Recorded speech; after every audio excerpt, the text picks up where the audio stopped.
Good morning, everyone. Welcome to this week's Social Emotional Learning lesson. Today, we are going to continue our unit on active listening for our kindergarten through fourth graders. So if you are kindergarten through fourth grade, you are in the right place. If you are fifth grade, go ahead and hop over to that middle school prep unit that we've been working on. Here is our plan for today. We are going to review what active listening is. Then we are going to learn an acronym, FOCUS, focus. An acronym is an abbreviation, and that abbreviation stands for some of our active listening steps. After that, we're going to play the thumbs up, thumbs down game, and that is actually our assignment for this week that you're going to post on Canvas. Let's get started. As a reminder, here are some of the steps for active listening and a way that we can use our whole body to listen. Our body is still. Our hands, feet, arms, legs, and bottom are calm. Our mouth is quiet. Our eyes are watching the person who is speaking. Our ears are listening, and our brain is ready to think. So again, this is review from last week. Feel free to go back to last week's lesson if you want to review a little bit further, but this is the Give Me 5 whole body listening steps. Here is our acronym for the week. It's FOCUS, FOCUS. And if you haven't heard of an acronym before, just look at the first letter of each line. F for focus on the speaker. O for open your mind and be ready to learn. C for care about the information. U for use your eyes to pay attention. And S for sit calmly. I want you to think about this acronym for just a moment. So if you want to pause the video, you can, or while I'm speaking, if you want to think about it, that's fine too. For each of these steps, how do you actively listen?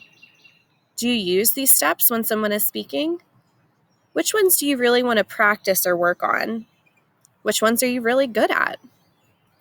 For example, you may be really good at focusing on the speaker, but it may be more difficult to use your eyes to pay attention.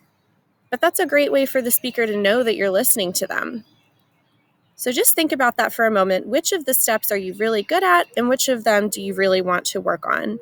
And we're going to review this acronym, FOCUS, again next week.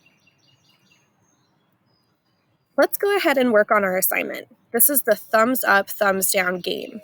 Now I want you to grab a piece of paper and a pencil. Go ahead and pause this if you need to. For each story that I share, I want you to decide if the student in the story is using active listening and the acronym FOCUS, or if they are not using active listening. If they're using active listening, you're going to give them a thumbs up.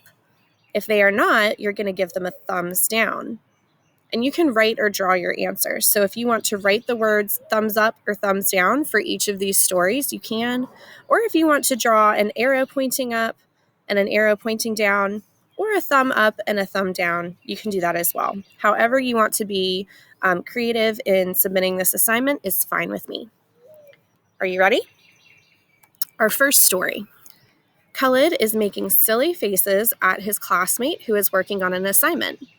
Is this a thumbs up for active listening and focusing, or is this a thumbs down?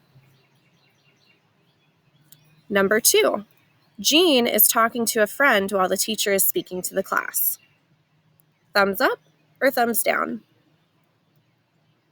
3, the recess signal is given.